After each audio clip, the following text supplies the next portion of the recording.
As Benghazi embraces freedom and a new future, the dark secrets of a gruesome past are coming to light. Below ground, the burned-out cells of the state security apparatus, where acts of incredible brutality were performed in the name of the Libyan leader. Torture had no limits, but Gaddafi didn't know about all of the cases. Those in power were afraid of losing their positions, so they would torture people to stay in power. Torture was the feared method to keep the population under control, and it was inflicted widely. Mohammed Abdullah Ali suffered from this. He was imprisoned a total of 3 times and subjected to brutal beatings which left him with serious deformities and nerve damage. This is how he looked before. They tied me by my hands, grabbed me by my hair and beat me on the face until I started to bleed, then continued to beat me with the back of their rifles on my face. They destroyed his body, but not his spirit. Every town had state security, every town had fear.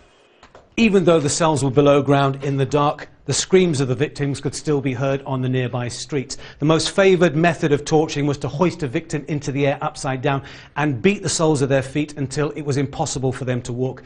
And after a few days of such inhumane cruelty, men and women were prepared to admit just about anything.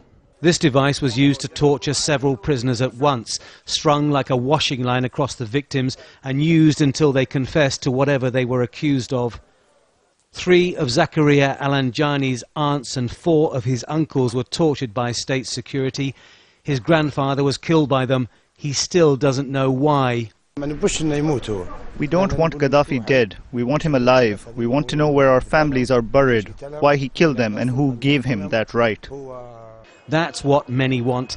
Benghazi has suffered before at the hands of Gaddafi's state security. 1,200 civilians were killed in 1996 after a failed rebellion against autocratic rule. Bodies disappeared. Few details were known until now. Khadija Sakhli's 27-year-old son Yusuf was shot and arrested 15 years ago. He was never seen again.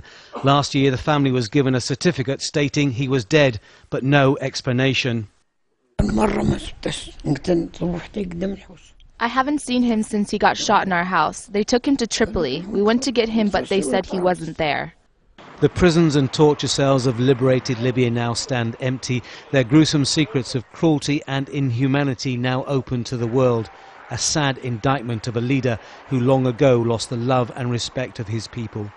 Tony Bertley, Al Jazeera, Benghazi.